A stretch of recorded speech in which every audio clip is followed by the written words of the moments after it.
নমস্কার বন্ধুরা, আমি অভিষেক। আমি সবাইকে কোঅপারেটিভ অ্যাসপিরেন্টস চ্যানেলে স্বাগত জানাচ্ছি। দুদিন আগে ডাব্লিউবিসিএস নোটিফিকেশান 2022 বেরোলো। তার একদিন আগে ইন্ডিকেটিভ নোটিফিকেশান বেরিয়েছে। আমি ভিডিওটা সেই দিনেই হয়তো বের করতে পারতাম, কিন্তু বের করাইনি। কারণ তার একটাই কারণ, নোটিফিকেশানটাকে ভালো করে পড়া, বোঝা, আন্ডারস্ট্যান্ড করা এবং অ্যানালিসিস করা, প্রত্যেকটা তথ্য মেলানো এবং তাকে সুন্দরভাবে রিপ্রেজেন্ট করার জন্য টাইম লাগে। তাই জন্য আমি টাইম দুদিন নিয়েছি। এবং এই ডাব্লিউবিসিএস নোটিফিকেশান 22 সম্পর্কে, পরীক্ষা এক্সাম সম্পর্কে বলবার আগে একটু ডাব্লিউবিসিএস সম্পর্কে বলে নিই। এই ডাব্লিউবিসিএস নোটিফিকেশানটা শুধুমাত্র একটা এক্সাম নয়, এটা একটা স্বপ্ন, একটা ইমোশান। এই ডাব্লিউবিসিএস নোটিফিকেশান লকডাউনের পরে ফার্স্ট টাইম বেরোলো। ফার্স্ট টাইম বলবো না, আগে 2020-তে একটা বেরিয়েছিল, কিন্তু 21 সারা বছরে একটাও কিন্তু নোটিফিকেশান বেরোয়নি। শুধু ডাব্লিউবিসিএস নয়, অন্য কোনো এক্সামেরই নোটিফিকেশান যেটা সমস্ত ক্যান্ডিডেট দিতে পারবে, এই ধরনের কোনো এক্সামের নোটিফিকেশান বেরোয়নি। অনেক দিন পর এই নোটিফিকেশানটা বেরিয়েছে, যেটা খুবই ইম্পর্টেন্ট এবং সমস্ত ক্যান্ডিডেট এর দিকে তাকিয়ে আছে। তো এই এক্সামটা কম্পিটিশান কিন্তু অনেকটাই হাই হবে বলে আমার মনে হয়। কিন্তু প্রত্যেকটা ক্যান্ডিডেটের এই নোটিফিকেশানটাকে পুঙ্খানুপুঙ্খভাবে জানা দরকার বলে আমার মনে হয়। অনেকে এই নোটিফিকেশান পড়ে না, বা একটা ছোটো ইউটিউব ভিডিও দেখে বা একটা কারো কাছ থেকে শুনে বা ডাইরেক্ট অ্যাপ্লাই করে। কিন্তু আমি বলবো যে এই নোটিফিকেশানটাকে থরলি পড়া উচিত। যদি কোনো জায়গায় বুঝতে অসুবিধা হয়, সেখানে কোনো ইউটিউবের ভিডিও হেল্প বা অন্য কোনো জায়গা থেকে হেল্প নিয়ে সেই নোটিফিকেশানটা পুরোটা পড়া উচিত। আমি প্রথমেই বলছি, এই ভিডিওটা দেখবার আগে হোক বা দেখবার পরে হোক, নোটিফিকেশানটা কাইন্ডলি গো থ্রু করা উচিত বলে আমার মনে হয়। কিন্তু এই ভিডিওটা আমি স্টার্ট করছি, কিন্তু ভিডিওটা স্টার্ট করবার আগে আমি একটা কথা বলে নিতে চাই। কেউ যদি ডাব্লিউবিসিএসে জেনারেল পেপার জিওগ্রাফি পার্টটা, অর্থাৎ 3 নম্বর পেপারের জিওগ্রাফি পার্টটা যদি ইংলিশ ভার্সনে পড়তে চায়, এবং অপশনালটা, জিওগ্রাফি অপশনালটা যদি কেউ বাংলা ভার্সনে পড়তে চায়, এই মেনশনড মেল আইডি অথবা ফোনে আমার সাথে যোগাযোগ করতে পারো। আমি প্রথমেই করেছি আলাদাভাবে স্লাইড না বানিয়ে, কমিশনের যে নোটিফিকেশানটা দিয়েছে সেটাকেই হুবহু র ফাইলটা আমি আপলোড করবার চেষ্টা করেছি, ভিডিওতে আনবার চেষ্টা করেছি, সো দ্যাট মানে কোনো কমিউনিকেশান গ্যাপ না থেকে যায়, বা এই নোটিফিকেশানটা এখান থেকে দেখে তোমার মাথায় যেন ঢুকে যায় যে আমি সত্যি জিনিসটা পড়ছি বা বলছি বা শুনছি। কারণ আমি ডাইরেক্ট নোটিফিকেশানটা তুলেছি এখানে। সো এখানে ফার্স্ট লাইনটাতে কিন্তু আমি পুরো লাইনটা হয়তো অনেক ক্ষেত্রে পড়বো, যে জায়গাটা ইম্পর্টেন্ট থাকবে, বা কিছুটা পড়বো না, বা কিছুটা জাস্ট জিস্টে পড়ে বলে দেবো। কারণ এই আমি নোটিফিকেশানটা 3-4 বার গো থ্রু করেছি ভালোভাবে। সো আমি যেটা জিস্টে বলবার দরকার হবে সেটা জিস্টে বলবো, যেটা ডিটেলসে বলবার দরকার হবে সেটা ডিটেলসে বলবো। সো প্রথম যে প্যারাগ্রাফটা আমি জাস্ট প্রথমে যে তো পাবলিক সার্ভিস কমিশন লেখা আছে দেখতে পাচ্ছ, এটা অ্যাডভার্টাইজমেন্ট নাম্বার 2/2022। তার মানে এটা সেকেন্ড অ্যাডভার্টাইজমেন্ট 2022 সালের। সো এইখানে যে প্রথম প্যারাগ্রাফটা আছে সেখানে বলেছে 2022 সালের ডাব্লিউবিসিএস এক্সাম এটা সংগঠিত হবে। তার পরের প্যারাগ্রাফটা, যেখানে আমি পুরোটায় হাইলাইট করে রেখেছি, সেটাই কিন্তু সবচেয়ে ইম্পর্টেন্ট। এখানে আমি প্রথমে কি বলতে চাইছি সেটা পড়ে নেব, তারপরে আমি তার একটা জিস্ট বলবো। সো প্রথমে, the WBCS executive etcetera examination consist of 2 part, written examination and personality test. এখানে দুটো পার্টে হবে, রিটেন এক্সাম হবে এবং পার্সোনালিটি টেস্ট হবে। Written exams will be held in 2 successive stages, preliminary examination objective MCQ type and main examination both objective MCQ type and conventional type। এখানে যে দুটো স্টেজে হবে, একটা হচ্ছে রিটিন, একটা হচ্ছে পার্সোনালিটি টেস্ট। রিটিনের দুটো স্টেজে হবে, ফার্স্ট স্টেজটা প্রিলিমিনারি, সেটা কমপ্লিটলি এমসিকিউ। সেকেন্ড হচ্ছে মেইন, সেটা কিন্তু কমপ্লিটলি এমসিকিউ না, বোথ কনভেনশনাল মানে ডেসক্রিপটিভও হবে এবং এমসিকিউ হবে। and a number of candidates to be selected on the result of preliminary examination will be allowed admission to the main examination, and a number of candidates be selected on the result of the main examination will be called appear to personality test। So এখানে বলতে চেয়েছে যে first preliminary যারা select হবে তারা কিন্তু main exam দিতে পারবে, এবং মেন এক্সামে যারা কিছুজন সিলেক্টেড হবে তাদের কিন্তু পার্সোনালিটি টেস্টের জন্য ডাকা হবে। সেকেন্ড লাইনটায় যেটা 3-4টে ইম্পর্টেন্ট কথা বলা হয়েছে, সেটা কি, যে প্রিলিমিনারি এক্সামিনেশন কিন্তু কোথায় কোথায় হবে সেটা কিন্তু মেনশন আছে। মানে প্রিলিমিনারি স্টেজের examination will be held in various centre in Kolkata, in centre of district in West Bengal, tentatively in the month of May 2022 or thereabout. এখানে দুটো জিনিস আছে, যে কলকাতা এবং বিভিন্ন ডিস্ট্রিক্টে হবে সেটা মেনশন আছে, আর কখন হবে, মে মাসে হবে 2022 সালে, অর দেয়ার অ্যাওয়ার্ড মানে হচ্ছে নেয়ার, মানে এটাকে একটা মানে বেস ধরে তার কাছাকাছি সময়ে, দেয়ার অ্যাওয়ার্ড মানে কাছাকাছি, সেটা প্লেস হতে পারে, সময় হতে পারে, সো দেয়ার অ্যাওয়ার্ড কাছাকাছি সময় হবে। এখানে আরও দুটো জিনিস বলা আছে, যে দার্জিলিংয়ে কিন্তু সবাই পরীক্ষা দিতে পারবে না, কারা দিতে পারবে সেটাও আমি বলবো, এবং কালিম্পংয়ে কারা দিতে পারবে সেটাও আমি বলছি। Only schedule tribe candidate of Darjeeling district and other candidate of the 3 hill sub division namely Darjeeling Sadar, Mirik and Kurseong.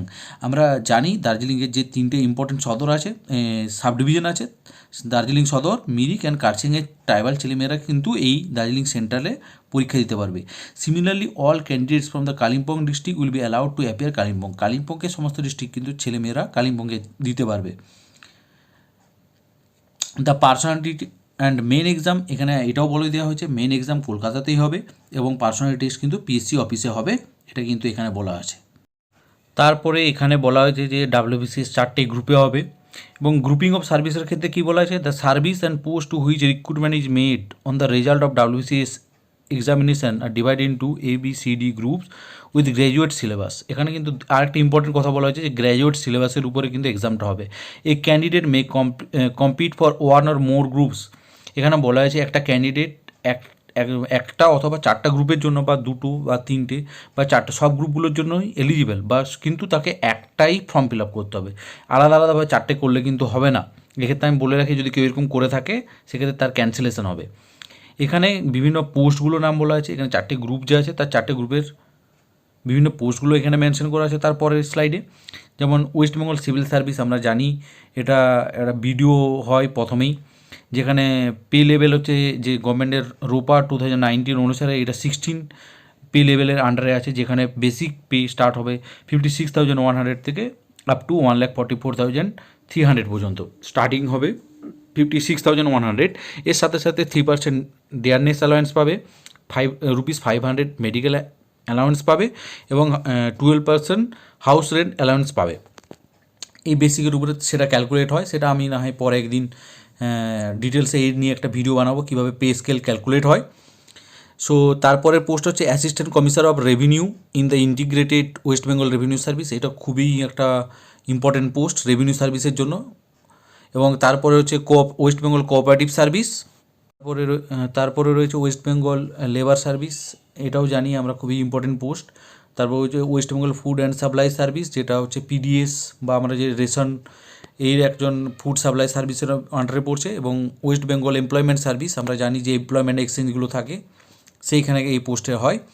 এবং তারপরে আছে এই গ্রুপ বি, যেটা অনেকের ড্রিম জব, যেখানে পুলিশ সার্ভিসে একটাই ক্যাডার আছে, মানে এখানে এই গ্রুপ বি পুলিশ সার্ভিসে যেতে গেলে এই গ্রুপ বি ক্র্যাক করতে হয়। গ্রুপ বিতে কিন্তু দেখা গেছে প্রত্যেক বছরেই গ্রুপ এর চেয়ে কিন্তু কাট অফ বেশি থাকে জেনারেলি।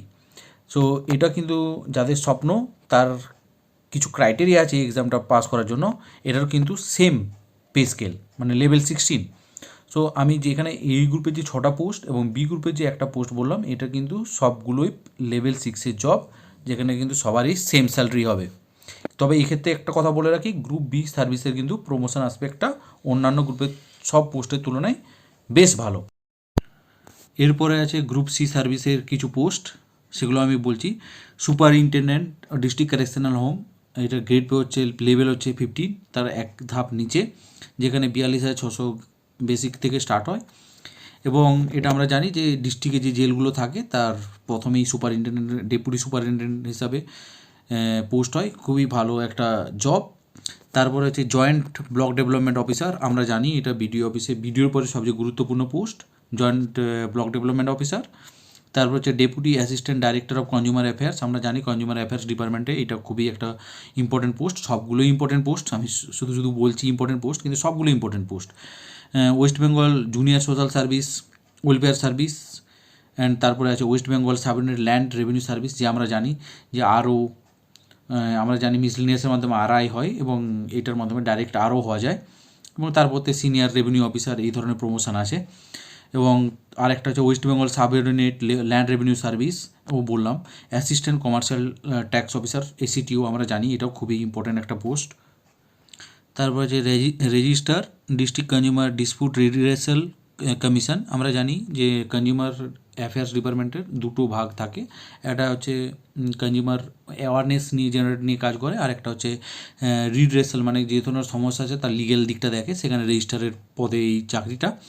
তারপর যে অ্যাসিস্ট্যান্ট ক্যানাল রেভিনিউ অফিসার, এটা হচ্ছে লেভেল 12। এবং তারপর হচ্ছে chief control of correctional service, এটা হচ্ছে যে chief control of correctional service বলতে যেটা হচ্ছে আমরা সাব ডিভিশনাল যে সমস্ত জেলগুলো থাকে সেই জেলের যে চিফ কন্ট্রোলার থাকে সেই পোস্টটা। এখানে কিন্তু সি গ্রুপের যতগুলো পোস্ট হচ্ছে এগুলো সবগুলো কিন্তু গ্রুপ এ সার্ভিস। মানে এখানে একটা জিনিস বলতে চাই, পে লেভেল 12 যেখানে রোপা 2019 অনুসারে 12 বা 12-এর অ্যাভাবে যারা হয় তারা গ্যাজেটেড অফিসার বা গ্রুপ এ অফিসার হয়। এবং তারপরে আছে গ্রুপ ডি, গ্রুপ ডির হচ্ছে ইন্সপেক্টর অফ কোঅপারেটিভ সোসাইটি, এটা কিন্তু গ্যাজেটেড পোস্ট নয় স্টার্টিংয়ে, কারণ লেভেল 10-এ আছে। এখানে 32,100 টাকা বেসিক থেকে 82,900 টাকা, তার সঙ্গে যেগুলো আছে সেগুলো তো আছেই। পঞ্চায়েত ডেভেলপমেন্ট অফিসার, তারপর আছে rehabilitation officer under the refugee relief and rehabilitation department. এক্ষেত্রে বলে রাখি যেটা 2019-এর মেন হয়ে গেল, সেক্ষেত্রে কিন্তু এই গ্রুপ ডির একটাই মাত্র পোস্ট থেকে ক্যান্ডিডেট নেওয়া হয়েছিল, ইন্সপেক্টর অফ কোঅপারেটিভ সোসাইটি, বাকি কিন্তু দুটো পোস্ট থেকে কোনো নেওয়া হয়নি। এই ক্ষেত্রে এটাও বলে রাখি সিউপেরও অনেক পোস্ট মিসিং ছিল, সেটা এখানে নোটিফিকেশনে মেনশন আছে, সেটা একটু পরবর্তীকালেই তুমি দেখতে পাবে। এখানে কিন্তু ভ্যাকেন্সির ক্ষেত্রে বলে দিয়েছে ভ্যাকেন্সি কিন্তু ডিক্লেয়ার করবে ডিউ টাইম, মানে এই এক্সাম চলাকালীন, সেটা প্রিলিমিনারিও হতে পারে, মেন হতে পারে, আর পার্সোনাল টেস্ট। জেনারেলি কমিশন যেটা করে সেটা হচ্ছে যখন পিটি হয় বা পার্সোনালিটি টেস্ট হয় তখন প্রত্যেক ডিপার্টমেন্টের কাছ থেকে রিকোয়েস্ট পাঠায় কতগুলো ভ্যাকেন্সি দরকার, সেই অনুপাতে তারা পাঠায় এবং সেটার বেসিসে পিটির জন্য ক্যান্ডিডেট ডাকে 1:3 রেশিওতে জেনারেলি। তবে সেটা 2.5ও হয়, তবে আগের ক্ষেত্রে 1:5 পর্যন্ত হতো, কিন্তু দেবাইসের আসার পর সেই ভ্যাকেন্সিটা মানে রেশিওটা কমিয়ে দিয়েছিলেন। সো ভ্যাকেন্সির ক্ষেত্রে এটা বলা হয়েছে যে ডিক্লেয়ার করবে, তবে এটাও বলে দিয়েছে যে কিছু কিছু পোস্টের কিন্তু ভ্যাকেন্সি এখানে মেনশন আছে কিন্তু নাও ভ্যাকেন্সি থাকতে পারে, সেটা যেটা আমি একটু আগে বললাম সেটা কিন্তু এখানে লেখা আছে। তারপরে কিন্তু রিজার্ভেশনের ক্ষেত্রে কি বলা হয়েছে, রিজার্ভেশনের ক্ষেত্রে বলা হয়েছে এসসি এসটি ওবিসি এবং যারা পার্সন উইথ ডিসেবিলিটি তাদের ক্ষেত্রে 40% যারা পার্সন উইথ ডিসেবিলিটি তাদের ক্ষেত্রে কিন্তু অ্যাপ্লিকেবল। কারণ আমরা জানি রিজার্ভেশন একটা গুরুত্বপূর্ণ, কারণ তার বেনিফিট আছে, যেমন সিট রিজার্ভ থাকে, এক্সামিনেশন ফিস কিছু ছাড় পায়, অনেক ক্ষেত্রে এসসি এসটিরা পুরো ছাড় পায়। এক্ষেত্রে আরেকটা জিনিস মেনশন করা আছে যে যারা কিন্তু ওয়েস্ট বেঙ্গলের বাইরের ক্যান্ডিডেট তারা কিন্তু এই রিজার্ভেশনের বেনিফিট পাবে না। যদি সেই ক্যান্ডিডেট এসসি বা এসটি হয় কিন্তু ওয়েস্ট বেঙ্গলের রেসিডেন্সিয়াল না হয় তাহলে কিন্তু সে কিন্তু এসসি এসটিসের এটা পাবে না। এবং এক্ষেত্রে কিন্তু স্পোর্টস কোটাও থাকবে, রিজার্ভ থাকবে, কিন্তু এখানে স্পোর্টস কোটার ক্ষেত্রে কিছু মেনশন করা আছে কী কী খেলা হবে, যেমন মেনশন আছে ব্যাডমিন্টন হতে পারে, সুইমিং হতে পারে, হকি হতে পারে, এই যে গেমসগুলো মেনশন আছে এখানে, এই ক্যান্ডিডেটরাই কিন্তু স্পোর্টস কোটার আন্ডারে আসবে। এবং সেক্ষেত্রে কোন কী খেলার খেলতে হবে সেটাও কিন্তু মেনশন আছে, সে ন্যাশনাল খেলোয়াড় হতে পারে, ইন্টারন্যাশনাল খেলতে হবে, ইন্টার ইউনিভার্সিটি, এই ধরনের যে ক্রাইটেরিয়াগুলো এখানে মেনশন আছে এটা কিন্তু মাথায় রাখতে হবে। কোয়ালিফিকেশনের ক্ষেত্রে এখানে দুটো জিনিস বলা আছে, যে একটা গ্র্যাজুয়েশন থাকতে হবে এবং ability to read write and speak, মানে কথা বলা লেখা এবং পড়তে পারতে হবে বাংলাতে। এক্ষেত্রে কিন্তু যারা নেপালি, যাদের মাদার টাং আমরা জানি, যারা বাড়ি যারা একদম নর্থ বেঙ্গলের বাড়ি, অনেকে মাতৃভাষা নেপালি, তাদের ক্ষেত্রে কিন্তু এটা মানে অ্যাপ্লিকেবল নয়। আর এই যে কোয়ালিফিকেশান গ্র্যাজুয়েশনটা লাস্ট ডেট অফ অ্যাপ্লিকেশান, যবে লাস্ট অ্যাপ্লিকেশান ডেট শেষ হয়েছে তার মধ্যে কিন্তু মানে গ্র্যাজুয়েট হতে হবে তাকে, তারপরে কিন্তু গ্র্যাজুয়েটের ফলে কিন্তু সেটা এলিজিবল ধরা হবে না। এবং এজের ক্ষেত্রে কিন্তু বলা হয়েছে যে গ্রুপ এ অ্যান্ড সির ক্ষেত্রে কিন্তু মানে এজ ক্রাইটেরিয়া সেম, মানে 21 থেকে 36 বছর বয়স হতে হবে, অর্থাৎ যদি মানে 1 জানুয়ারি 2022-এর মধ্যে তাদের 21 থেকে 36 বছর বয়স হতে হবে, অর্থাৎ তাদেরকে জন্মগ্রহণ করতে হবে আফটার 2 জানুয়ারি 1986 অ্যান্ড বিফোর 1 জানুয়ারি 2001, মানে 1986-এর 2 জানুয়ারি থেকে 1 জানুয়ারি 2001-এর মধ্যে। এবং যারা বি গ্রুপের ক্ষেত্রে কিন্তু 20 থেকে 36 ইয়ার্স বয়স হতে হবে অ্যাজ 1 জানুয়ারি 2022, অর্থাৎ 2 জানুয়ারি 1986 থেকে 1 জানুয়ারি 2002 পর্যন্ত যদি কারো জন্মগ্রহণ হয় সেক্ষেত্রে কিন্তু তারা এলিজিবল। এবং গ্রুপ ডি এর ক্ষেত্রে কিন্তু 21 থেকে 39 বছর বয়স পর্যন্ত কিন্তু এই এক্সামটা দেওয়া যায়। অর্থাৎ 1983 মানে 2 জানুয়ারি 1983 পরে যদি কারো জন্ম হয় এবং 2001 সালের 1 জানুয়ারির আগে, সেক্ষেত্রে কিন্তু সে এলিজিবল হবে এই এক্সামটাতে বসবার জন্য। এরপরে আছে রিল্যাক্স। আমরা জানি আমি বললাম এসসি এসটি ক্যান্ডিডেটরা 5 বছরের এবং ওবিসি ক্যান্ডিডেট নন ক্রিমিলিয়ার 3 ইয়ার্স রিল্যাক্সেশন পাবে এজের, কিন্তু পার্সন উইথ ডিসেবিলিটি ক্যান্ডিডেটরা 45 ইয়ার্স পর্যন্ত এই এক্সামে বসতে পারবে। এবং তারপরে আছে কি স্পেশাল কন্ডিশন। স্পেশাল কন্ডিশন বলতে কিছু স্পেশাল ক্রাইটেরিয়া বলা আছে এই এক্সামে কিছু পোস্টের জন্য। যেমন গ্রুপ বি সার্ভিস, একটা পুলিশ সার্ভিস আমি জানি, আমরা বলেছিলাম আগে। সেক্ষেত্রে কিন্তু মেল ক্যান্ডিডেটদের ক্ষেত্রে 1.65 মিটার হাইট থাকতে হবে এবং ফিমেল ক্যান্ডিডেটের জন্য 1.5 মিটার হাইট থাকতে হবে। এক্ষেত্রে গোর্খা, আসামিস অ্যান্ড গারোয়ালিসদের ক্ষেত্রে এই হাইটের ক্রাইটেরিয়ার ক্ষেত্রে কিছু ছাড় আছে, কারণ আমরা জানি তাদের অনেক ক্ষেত্রে অনেক ক্ষেত্রে নয়, মানে তাদের রেসটাতে হাইট কম থাকে, সেই জন্য তাদেরকে এই ছাড়টা দেওয়া আছে। এবং যে 2 নম্বরের ক্ষেত্রে বলা হয়েছে অ্যাসিস্ট্যান্ট ক্যানাল রেভিনিউ অফিসার, এক্ষেত্রে বলা হয়েছে তাকে সাইকেল চালাতে জানতে হবে, কারণ তাকে অনেকটা এরিয়া সাইকেল চালিয়েই কভার করতে হবে, কারণ ক্যানেলের ব্যাপার সেই জায়গায় অনেক জায়গায় হয়তো গাড়ি ঢুকবে না, বা এই স্পেশাল কারণের জন্য কিন্তু এই ক্রাইটেরিয়া মেনশন আছে। তারপরে হচ্ছে criteria West Bengal junior social সার্ভিসের ক্ষেত্রে ওয়েলফেয়ার সার্ভিস, যে আমরা এই পোস্টের ক্ষেত্রে আমরা জানি এই ক্ষেত্রে অনেক সময় অনেককে বিভিন্ন হোম থাকে, তাদের হোমের মেন দায়িত্বে থাকতে হয়। সেক্ষেত্রে যদি যারা বোবা বা কানে যারা শুনতে পায় না তাদের যদি হোমের যদি অফিসার হতে হয়, তাহলে সেক্ষেত্রে কিন্তু একটা স্পেশাল ট্রেনিং আগে থেকে নেওয়া থাকতে হবে বা স্পেশাল ট্রেনিং নিতে হবে। আরেকটা ক্রাইটেরিয়া বলা হয়েছে যদি মেয়েদের কোনো হোম হয় সেক্ষেত্রে কিন্তু ছেলেরা এলিজিবল হবে না। অ্যান্ড ল্যান্ড রেভিনিউ সার্ভিস 4 নম্বরে কী হয়েছে, ল্যান্ড রেভিনিউ সার্ভিসের ক্ষেত্রে কিন্তু একটা ক্রাইটেরিয়া বলা হয়েছে। সেই ক্রাইটেরিয়ায় বলা হয়েছে যে 6 মান্থের একটা ইন সার্ভিস ট্রেনিং হবে, আর 2 নম্বর হচ্ছে বেঙ্গলি জানা কিন্তু বাধ্যতামূলক। ইভেন যাদের মাতৃভাষা নেপালি তাদেরকে 2 বছরের মধ্যে কিন্তু বাংলা শিখে নিতে হবে। এই ক্ষেত্রে কিন্তু এইটা বলা হয়েছে এই ক্রাইটেরিয়ার মধ্যে, কারণ আমরা জানি অনেক বাংলা নথি পড়তে হয় যারা ল্যান্ড রেভিনিউ সার্ভিসে থাকেন।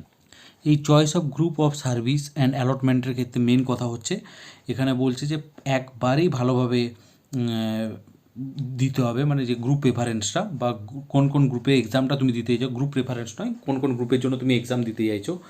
কিন্তু পরবর্তীকালে এটা চেঞ্জ করা যাবে না। তুমি সাপোজ এ গ্রুপের জন্য এক্সাম দিতে চাইছো শুধু অনলি, পরবর্তীকালে কিন্তু তুমি চাইলে বি গ্রুপে দেবো বা সব গ্রুপগুলোর জন্য আমি দেবো, সেক্ষেত্রে হবে না। বা ফার্স্ট প্রেফারেন্স তোমার এ গ্রুপ দেওয়া আছে, সেকেন্ড প্রেফারেন্স বি গ্রুপ দেওয়া আছে, সেইগুলো কিন্তু চেঞ্জ করা যাবে না। সেই জন্য বলা আছে যে ভালোভাবে করতে হবে, মানে অ্যানালিসিস করতে হবে, যার যেটা প্রেফারেন্স থাকবে সেই অনুযায়ী তাকে কিন্তু এই চয়েস সিটটা ভরতে হবে।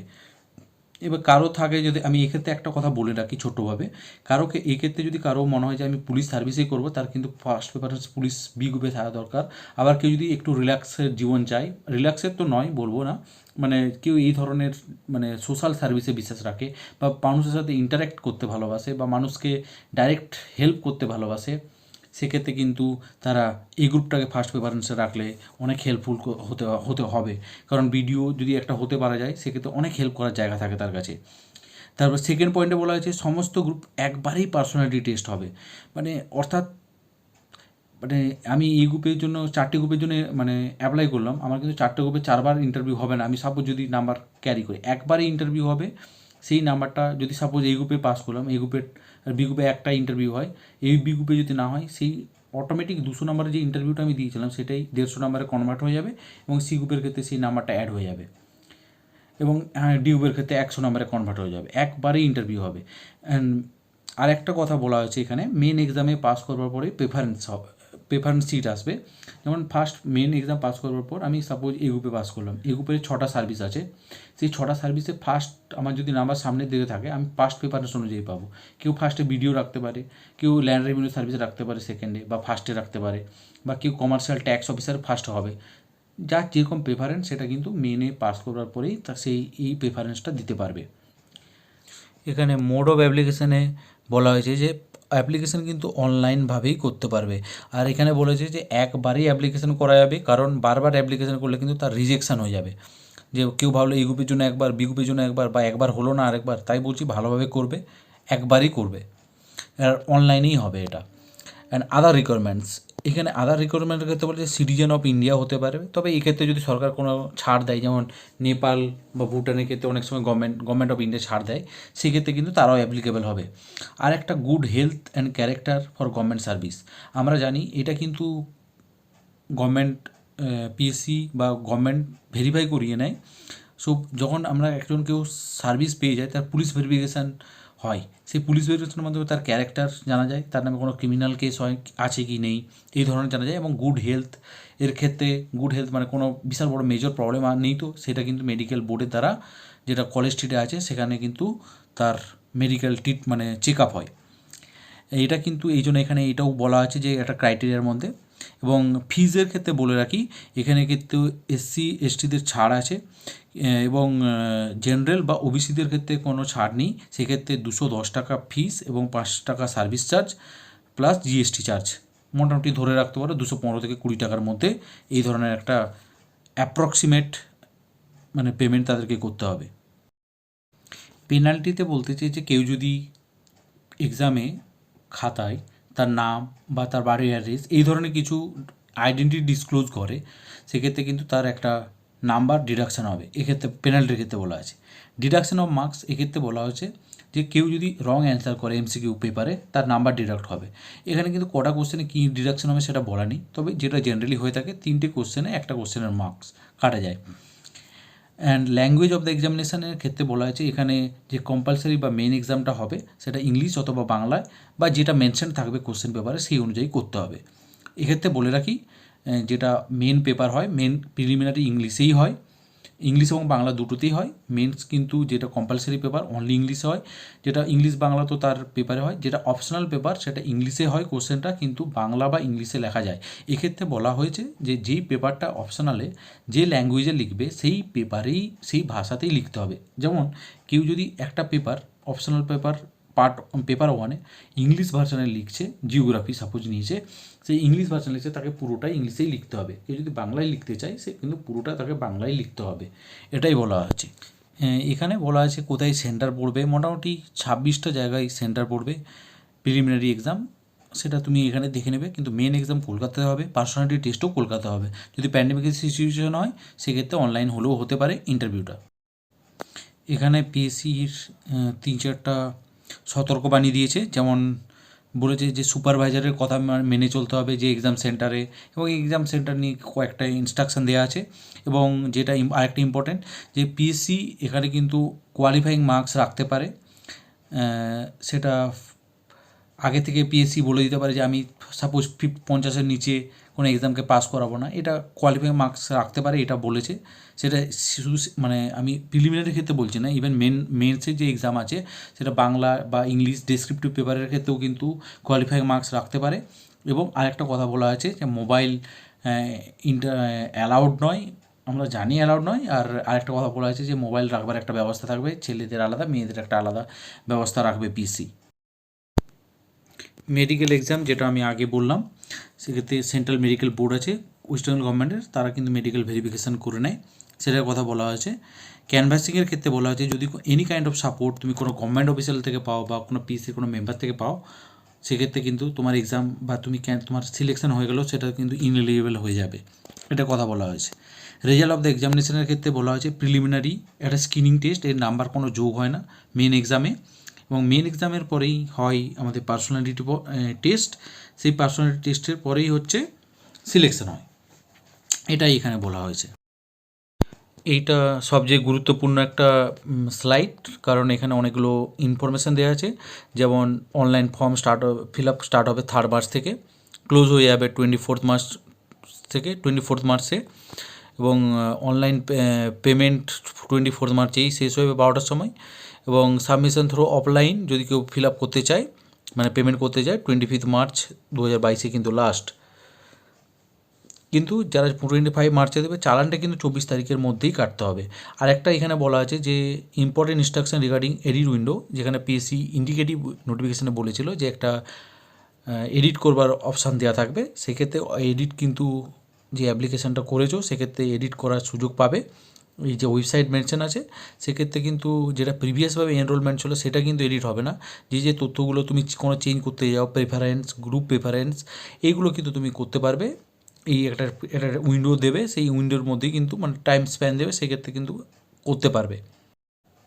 এখানে বলা হয়েছে যে এই স্লাইডে প্রিলিমিনারি এক্সাম নিয়ে একটা কথা বলা আছে, যেমন প্রিলিমিনারি 200 MCQ পেপার থাকবে, যেখানে 2.5 ঘন্টার মধ্যে তোমাকে এই 200টা কোশ্চেন সলভ করতে হবে এবং কোশ্চেন আসবে এখানে গ্র্যাজুয়েট লেভেল। এখানে কিন্তু কী কী টপিকগুলো আছে এখানে মেনশন আছে, মানে কী কী উপরে কোশ্চেন আসবে সেখানে বলা আছে। ইংলিশ কম্পোজিশনের উপরে 25 মার্কস, জেনারেল সায়েন্স মানে ফিজিক্স, কেমিস্ট্রি, বায়োলজি বা মডার্ন সায়েন্স অ্যান্ড টেকনোলজি, এগুলোর ক্ষেত্রে কিন্তু 25 মার্কস আসবে।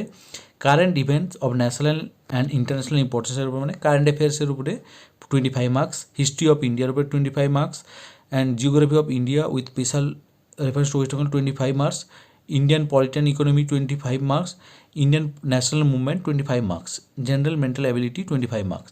এক্ষেত্রে বলে রাখি এই যে ইন্ডিয়ান হিস্ট্রি বলতে কিন্তু যে অ্যানসাইন্ট অ্যান্ড মিডিয়েবল যে হিস্ট্রি আছে সেটাকে বলা আছে ইন্ডিয়ান হিস্ট্রি, এবং মডার্ন যে ইন্ডিয়াটাকে বলা হয়েছে হিস্ট্রিটাকে, সেটা কিন্তু ইন্ডিয়ান ন্যাশনাল মুভমেন্টের কথা বলা আছে, যেখানে কিন্তু 25 নাম্বার আসবে। এবং জেনারেল মেন্টাল অ্যাবিলিটির ক্ষেত্রে কিন্তু রিজনিং অ্যান্ড ম্যাথ দুটোই কিন্তু আসছে। এই দুটো পেপার মানে দুটো বিষয় নিয়ে মানে 25 মার্কস।